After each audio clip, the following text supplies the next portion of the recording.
బీజేపీకి సిగ్గుందా అని అడుగుతున్నాను నేను. బీసీ బిడ్డలంటే అడుక్కోవాలా? ఇవ్వరా?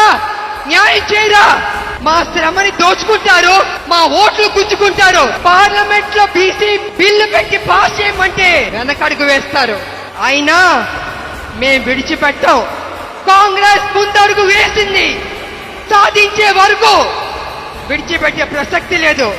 నేను మోడీ గారిని ఒక విషయం అడగదలుచుకున్నాను. మోడీ గారు ఆ మధ్య జమినీ ఎన్నికలు చేద్దామని చెప్పారు. కానీ అపోజిషన్ వాళ్ళు జమినీ ఎన్నికలు చేయకూడదని భారతదేశంలో ఉన్న అపోజిషన్ లీడర్లు అందరూ పార్టీలు చెప్పాయి. కానీ మోడీ గారు ఏమన్నారంటే, లేదు జమినీ ఎన్నికలు నిర్వహించి తీరుతాం అని మొండు పట్టుబట్టారు.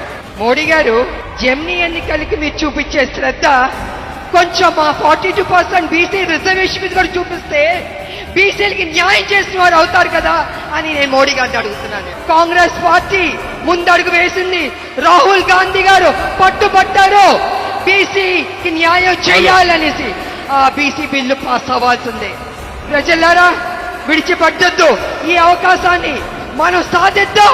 తెలంగాణ సాధించినట్టే బీసీ 42% రిజర్వేషన్ కూడా సాధిద్దామని తెలియజేసుకుంటూ జై కాంగ్రెస్. సోనియా గాంధీ గారు ఇక్కడే ఉన్నారు. అమ్మ సోనియా అమ్మ, మనకి తెలంగాణ ఇచ్చింది, ఆవిడ సంతోషిస్తుంది. కాబట్టి మన రాష్ట్రాన్ని మనం గౌరవం ఇవ్వాలి.